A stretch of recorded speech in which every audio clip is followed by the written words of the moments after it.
नमस्कार, आप देख रहे हैं के न्यूज नेशनल और मैं हूं आपके साथ में शोभित पाठक। तो रुक करते हैं महत्वपूर्ण सुर्खियों पर। जर्मनी की राजधानी बर्लिन पहुंचे प्रधानमंत्री मोदी आईजीसी बैठक में लेंगे भाग, चांसलर से भी करेंगे मुलाकात। रैली से राज ठाकरे और उधर सरकार को चुनौती, लाउडस्पीकर से अजान हुई तो होगा हनुमान चालीसा का पाठ, पुलिस ने थमाया नोटिस। उस्मानिया यूनिवर्सिटी ने राहुल गांधी के कैंपस दौरे पर लगाई रोक, कांग्रेस ने लगाया राजनीति करने का आरोप। जीतन राम मांझी को नहीं भाया बीजेपी का मिशन हनुमान चालीसा, कहा भारत एक धर्मनिरपेक्ष राष्ट्र। और चंदौली में बच्ची की मौत पर अखिलेश यादव ने बीजेपी पर साधा निशाना, अखिलेश यादव ने बीजेपी सरकार पर बोला बड़ा हमला। रूस और यूक्रेन युद्ध संकट के मुद्दे पर भारत और उसके यूरोपीय साझेदार भले ही अलग अलग पाले में खड़े दिख रहे हों, लेकिन प्रधानमंत्री नरेंद्र मोदी की 3 दिवसीय यूरोप दौरे में भारत इस मामले पर जर्मनी, फ्रांस, डेनमार्क और नॉर्डिक कुनबे के मुल्कों के साथ बेझिझक व सीधे संवाद की तैयारी करने पहुंचा है। पीएम मोदी की यात्रा से पहले मीडिया से रूबरू हुए नए विदेश सचिव विनय मोहन ने बताया है कि यूक्रेन के मुद्दे पर भारत की राय बहुत साफ है। वो चाहते हैं कि प्रतिशोध व हिंसा की कार्रवाई खत्म हो और राजनीतिक प्रयासों से समाधान किया जाए। उन्होंने कहा कि भारत के सभी अंतर्राष्ट्रीय सहयोगी, खासकर यूरोप के साथियों को पूर्णतः साफ है कि हमें नहीं लगता कि इस बारे में किसी को कोई संशय या संकोच है। लिहाजा इस मामले पर जब भी और जहां भी बात होगी, भारत का मत बहुत साफ होगा।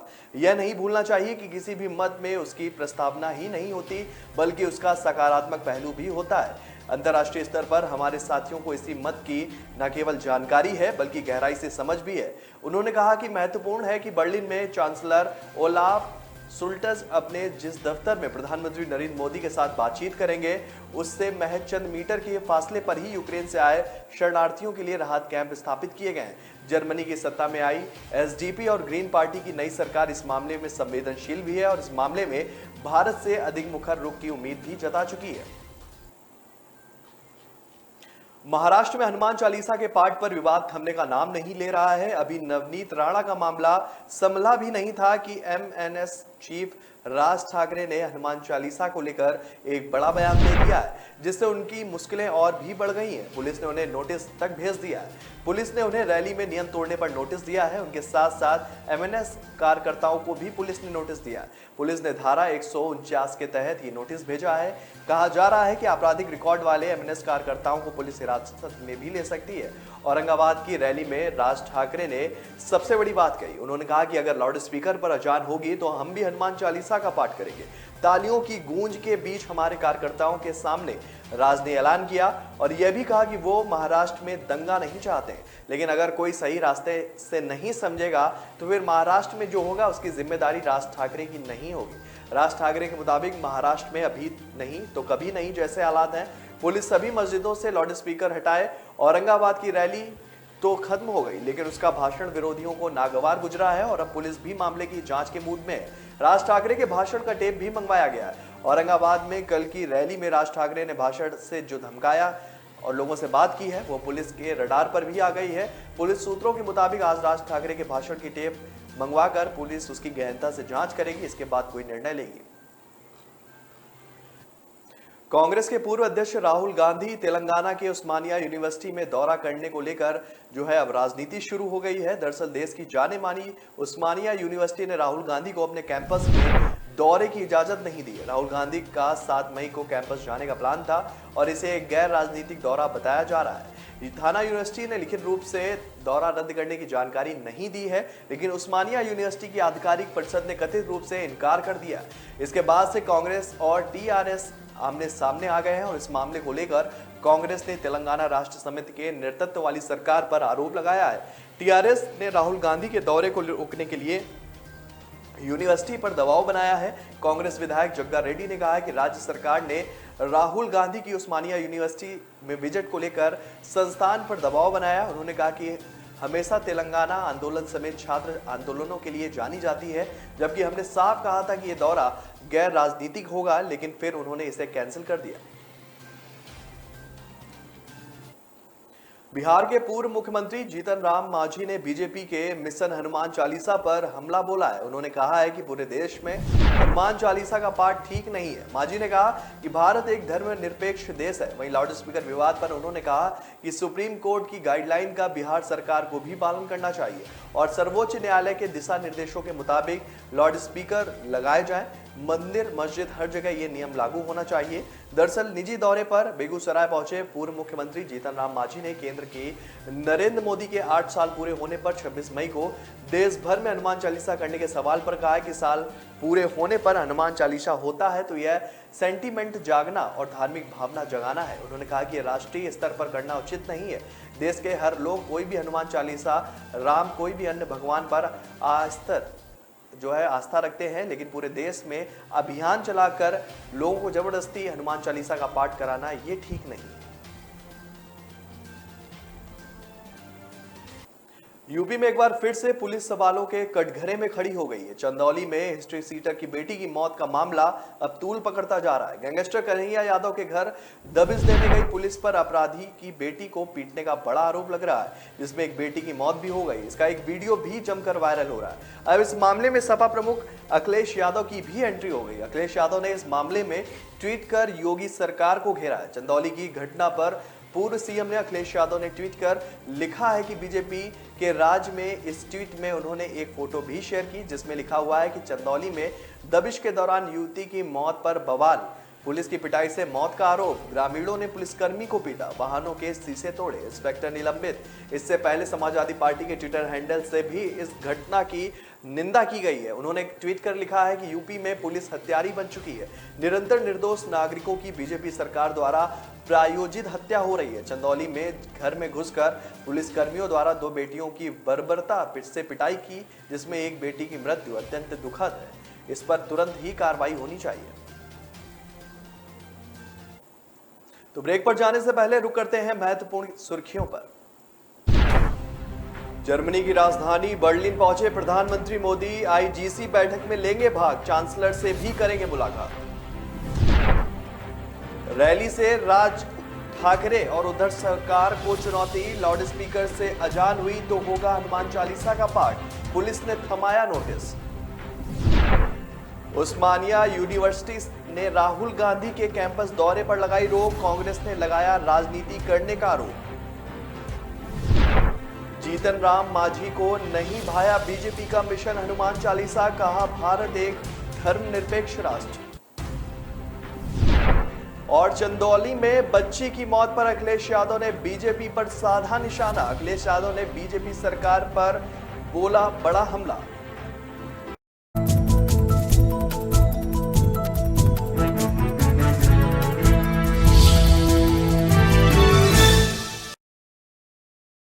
कामयाबी की असली पहचान तभी होती है जब उसकी बुनियाद मजबूत हो, क्योंकि जिन्हें खुद पर भरोसा हो उनकी ताकत कभी कम नहीं होती है। इसलिए भरोसा करिए सिर्फ विकी पावर प्लस टीएमटी बात पर। अब घर बनेगा स्ट्रॉन्ग, चलेगा लाइफ लॉन्ग।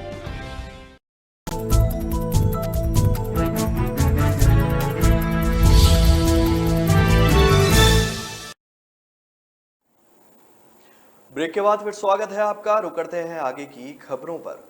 दिल्ली एनसीआर से लगे यूपी के नोएडा और गाजियाबाद में पिछले कुछ दिनों के दौरान कोरोना के मामलों में तेजी देखी गई। इसके बाद अब सरकार द्वारा यूपी के नोएडा यानी कि गौतम बुद्ध नगर में अब 31 मई तक धारा 144 लागू कर दी गई है। हालांकि नोएडा में मास्क और कई नियमों में सख्ती सरकार ने पहले ही बढ़ा दी थी। यूपी के गाजियाबाद और नोएडा में पिछले कुछ दिनों के दौरान कोरोना के मामलों में तेजी देखी गई है। इसको लेकर हुए पिछले दिनों सरकार ने नोएडा, गाजियाबाद और लखनऊ समेत राज्य के 7 जिलों में मास्क को अनिवार्य कर दिया था। हालांकि स्थिति में कोई भी सुधार नहीं दिख रहा है। अब एक बार फिर सरकार ने तेजी से बढ़ते मामलों को देखते हुए एक सख्त फैसला किया है। सरकार ने नोएडा के 31 मई तक धारा 144 लागू कर दी है। बताया जा रहा है कि सरकार का यह फैसला नोएडा में कोरोना मामलों में बढ़ोतरी को देखते हुए लिया गया है। गौतम बुद्ध नगर के पुलिस कमिश्नर ने इस संबंध में जानकारी दी है। उन्होंने बताया कि इस दौरान शीर्ष अधिकारियों की अनुमति के बगैर कोई धरना और भूख हड़ताल भी नहीं होगी। किसी भी सार्वजनिक जगहों पर कोई भी पूजा और नमाज की अनुमति नहीं दी जाएगी। वहीं स्कूलों में परीक्षा के दौरान कोविड-19 की गाइडलाइन का ध्यान रखा जाएगा। बच्चों के बीच सोशल डिस्टेंसिंग भी लागू की जाएगी। उत्तर प्रदेश सरकार अपनी योजनाओं के बारे में जानने के लिए 18 मंडलों में 18 प्रभारी मंत्रियों को भेजकर हकीकत जानने में जुट गई है। 18 प्रभारी मंत्रियों के साथ राज्य मंत्रियों की भी ड्यूटी लगाई गई है। ये जाना जाए कि सरकार की मंशा के अनुरूप अधिकारी काम कर रहे हैं या जनता अभी भी परेशान हो रही है। ऐसे में कानपुर मंडल की जिम्मेदारी पाए कैबिनेट मंत्री जितिन प्रसाद 2 दिन कानपुर दौरे में रहे। आखिरी दिन जन चौपाल लगाकर जनता से सीधा संवाद कायम किया। चौबेपुर ब्लॉक के मरियानी गांव में बेसब्र दिख रही जनता से जितिन प्रसाद ने सीधे बातचीत करी, लेकिन यहां मंत्रियों के समूह को शिकायतों का अंबार मिला। जितिन प्रसाद के मुंह में जैसे ही यह निकला कि जिसकी शिकायत है वह बताए, शिकायत अर्जी देने वालों की भीड़ जुट गई। यह देखकर वहां मौजूद अधिकारियों के पसीने तक छूट गए, लेकिन जिसके बाद आनन फानन में अधिकारी व्यवस्था बनाने में जुट गए। अधिकारियों द्वारा बनाई गई व्यवस्था अव्यवस्था में परिवर्तित होते देख अधिकारी चौके और शिकायतकर्ताओं से शिकायत पत्र लेते हुए सीधे मंत्रियों के सामने पेश कर दिए। इसके बाद मंत्री समूह ने एक एक कर शिकायतकर्ता को बुलाया और उनकी शिकायत सुनकर निस्तारण करने का भी भरसक प्रयास किया और इसके साथ ही मौके पर मौजूद तमाम अधिकारियों को शिकायतों की गंभीरता को समझाते हुए उनको निस्तारित करने का निर्देश जारी किया। इसके साथ ही अधिकारियों से कहा गया है कि शिकायतों का गंभीरता पूर्वक निस्तारण किया जाए, अन्यथा अगली बार बिना वक्त दिए औचक निरीक्षण किया जाएगा। वहीं कुछ लोग ऐसे भी मिले जिनकी शिकायतें मंत्री जी तक नहीं पहुंच पाई, क्योंकि अधिकारी ने मंत्री समूह के पहुंचने से पहले ही इनको कोरा आश्वासन देकर शिकायत पत्र लिया और उनकी शिकायत का जल्द से जल्द निस्तारण करने का दावा कर दिया। उत्तर प्रदेश सरकार की मंशा स्पष्ट है कि जनता से सीधा संवाद कायम कर मंत्री जन समस्या को गंभीरता पूर्वक निस्तारित करें, लेकिन इसकी दूसरी तस्वीर यह है कि अधिकारी अपनी नाकामियों को छिपाने के लिए पूरा जोर लगा रहे हैं। दीनदयाल उपाध्याय गोरखपुर विश्वविद्यालय के प्रथम राष्ट्रीय पुरातन छात्र सम्मेलन को संबोधित करते हुए भारत के रक्षा मंत्री राजनाथ सिंह ने वर्चुअल माध्यम से जुड़कर कहा कि गुणवत्तापरक शिक्षा हमारा प्रमुख उद्देश्य है। मुख्य अतिथि के रूप में बोलते हुए गोरखपुर विश्वविद्यालय के पुरातन छात्र रक्षा मंत्री राजनाथ सिंह ने कहा कि इसके लिए सरकार जो है प्रतिबद्ध है। गुणवत्तापूर्वक शिक्षा के लिए नई शिक्षा नीति को गंभीरता के साथ अमल में लाना होगा। हर दिन 2 कॉलेज स्थापित हो रहे हैं और इससे गुणवत्तापरक शिक्षा प्राप्त करने वाले विद्यार्थियों की संख्या जो है वो अब लगातार बढ़ रही है। गोरखपुर के दीनदयाल उपाध्याय गोरखपुर विश्वविद्यालय के 3 दिवसीय राष्ट्रीय पुरातन छात्र सम्मेलन का रविवार को उद्घाटन रक्षा मंत्री राजनाथ सिंह ने मुख्य अतिथि के रूप में वर्चुअल माध्यम से जुड़कर किया। उन्होंने कहा कि इस पुरातन छात्र सम्मेलन में वे नहीं चाहते कि उनकी ये बात नेता का भाषण लगे। ये गोरखपुर विश्वविद्यालय का पहला पुरातन छात्र सम्मेलन है, इसलिए कुलपति प्रोफेसर राजेश सिंह का धन्यवाद देता हूँ। विश्वविद्यालय के प्रति सम्मान होने के नाते वर्चुअल माध्यम से इस कार्यक्रम से जुड़ रहा हूँ। इस विश्वविद्यालय परिवार के प्रति तहे दिल से धन्यवाद व्यक्त करता हूं। उन्होंने कहा कि उन्होंने 2 वर्ष इस विद्यालय में बिताए हैं और वहां की जरूरतों को भली भांति समझते हैं। पंजाब और हरियाणा उच्च न्यायालय ने आपके पूर्व नेता और कवि कुमार विश्वास की गिरफ्तारी पर रोक लगा दी है। दिल्ली के सीएम अरविंद केजरीवाल के खिलाफ उनके कथित बयानों को लेकर मामला दर्ज किया गया था और इसके बाद आम आदमी पार्टी के संस्थापक सदस्य कुमार विश्वास ने पंजाब और हरियाणा हाईकोर्ट में याचिका दाखिल की थी। कुमार विश्वास ने हाईकोर्ट में याचिका दाखिल करते हुए बताया कि दिल्ली के मुख्यमंत्री अरविंद केजरीवाल को लेकर दिए गए बयान के चलते 12 अप्रैल को रोपड़ में दर्ज की गई एक एफआईआर कानूनी प्रक्रिया का उल्लंघन की गई है।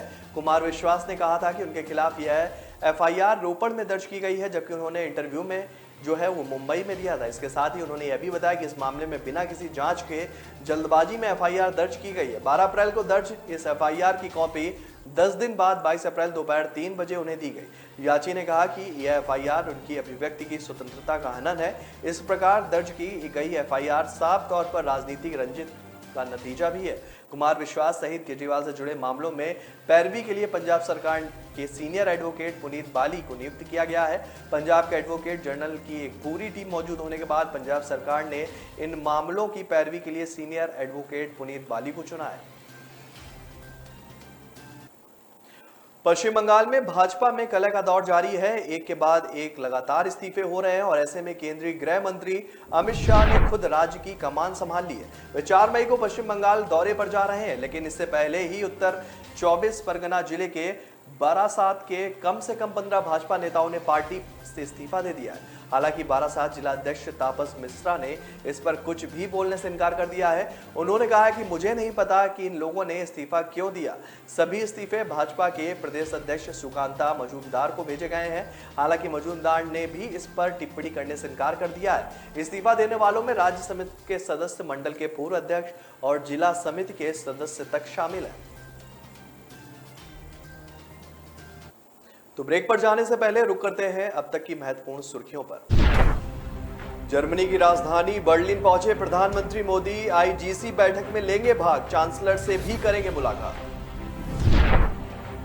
रैली से राज ठाकरे और उद्धव सरकार को चुनौती, लाउडस्पीकर से अजान हुई तो होगा हनुमान चालीसा का पाठ, पुलिस ने थमाया नोटिस। उस्मानिया यूनिवर्सिटी ने राहुल गांधी के कैंपस दौरे पर लगाई रोक, कांग्रेस ने लगाया राजनीति करने का आरोप। जीतन राम मांझी को नहीं भाया बीजेपी का मिशन हनुमान चालीसा, कहा भारत एक धर्मनिरपेक्ष राष्ट्र। और चंदौली में बच्ची की मौत पर अखिलेश यादव ने बीजेपी पर साधा निशाना, अखिलेश यादव ने बीजेपी सरकार पर बोला बड़ा हमला।